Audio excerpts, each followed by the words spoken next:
18,000 एबा साइटार रां कुप्लुं मानि बेग लाइजाक मानै थानाव फाइ रफाइखा आ रां लाइजाक मानै थानाव फाइ रफाइनाय न हामबाय याफारका हास्तिनि पुलिस ते हास्तिनि ककथुमनाय मीडिया र चंद्रपुरनि सुष्मिता सरकार ते राजू गोर मोर चमनिओ डॉक्टर नाइजाकना फाइफुरु लामाव लाइजाक मांखा रां बाय कुप्लुं रां बेग पुइलाओ आ रांनि मालिक न बिनि रां फिरावग्रोना चाइटखा फिया पाइथगो मानसुगिया अंगै थानाव थांगै पुलिस नि यागो याफारि रिका हेका आ रां बाय कुप्लुं रां बेग न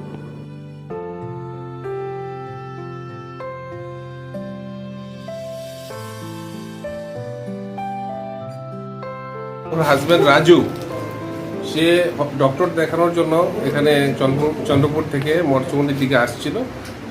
রাস্তাতে ও দেখেছে একটা পার্স পরে রয়েছে, ওখানে 18,000-এর উপরে টাকা ছিল।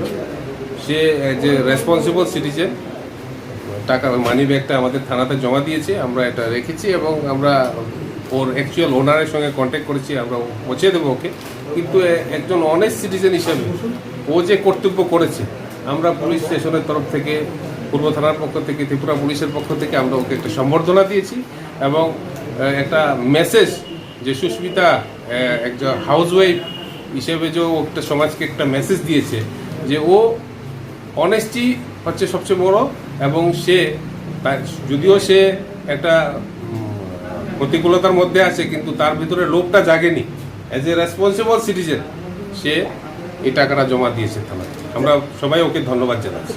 মরচমনি পেয়েছি, ওখানে দেখলাম টাকা অনেকগুলো ছিল, আমি খুব দরকারি টাকা মনে হয়, মানি ব্যাগটা করলে পাইছি, ডকুমেন্টস পাইছি, ড্রাইভিং লাইসেন্স। আমি দেখছি কন্ট্যাক্ট নাম্বার কিচ্ছু নাই, তো লগে লগে ফার্মেসিতে গেছি, গেছি মানি ব্যাগ পেয়েছি, তো বলতে হচ্ছে থানায় চলে যাও। তো আমি তাই ড্রাইভিং লাইসেন্সটা দিয়ে কি জানি টিপে করে নাম্বার বাই করতেছিল, বাই করতে পারছে না, বলছে থানায় যাবো। আমরা থানাতে। আচ্ছা, আপনারা কে লিয়ে আসলেন মরসুমনি? স্যার অ্যাকচুয়ালি ডাক্তার দেখা গেছে, ঠিক আছে, ডাক্তার দেখানে সে বাড়ি থেকে বেরিয়েছি, হ্যাঁ, ওইখানে যাই সে আজকে ডাক্তার করছিলাম, পাইছি না, আমরা একটু হাইটটা এসে আরেকটা ডাক্তার চেম্বার আছে ওইখানে আসছিলাম। আসার পথে আমি আর আমার হাজব্যান্ড আমরা রাস্তার মধ্যে দেখি কি মানে আমার হাজব্যান্ড আমি চলার পথে দেখি একটা করেছে, পার্স করেছে, আমি আমার হাজব্যান্ডে দেখলাম একটা পার্স করে রয়েছে। এরপর যদি আমার হাজব্যান্ড উঠাইলো পরে দিয়ে আমি একটু সামনে আগে গেছি, আমি আর দেখলাম না, পেছন ফিরে দেখি কি এটা উঠাইছে, আমি বলতেছি পাইছো তো চলো এটা পুলিশের কাছে দিয়ে দিই, তাহলে সবচেয়ে বেটার হইব আর কি।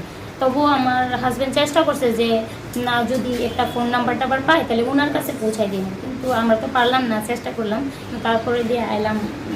আপনার বাড়ি কোন জায়গায়? আমার বাড়ি অ্যাকচুয়ালি চন্দ্রপুর মসজিদটার ওইখানে আমি ভাড়া থাকি। আপনার নামটা? আমার নাম সুস্মিতা সরকার। আর হাজবেন্ডের নাম? হাজব্যান্ড আমার রাজু গোর, হাজব্যান্ড গাড়ি মেকানিক্স। আচ্ছা, বেসিক্যালি এমন টাকা পাইলে বেশিরভাগই মানুষের লোভ করে, আপনাদের মধ্যে এটা আসলো না কেন? স্যার অ্যাকচুয়ালি আমাদের মধ্যে আমি সবসময় একটু অন্যরকম মেয়ে, আমি আমার কাছে কাজ করি বিগত 10-12 বছর ধরে।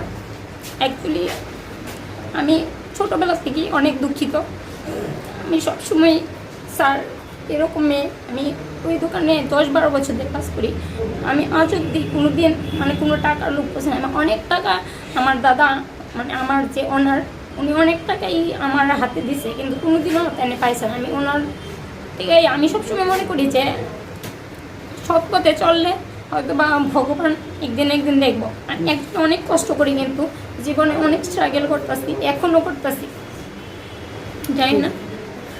সাংবাদিকদের তরফ থেকে আপনাকে ধন্যবাদ। অসংখ্য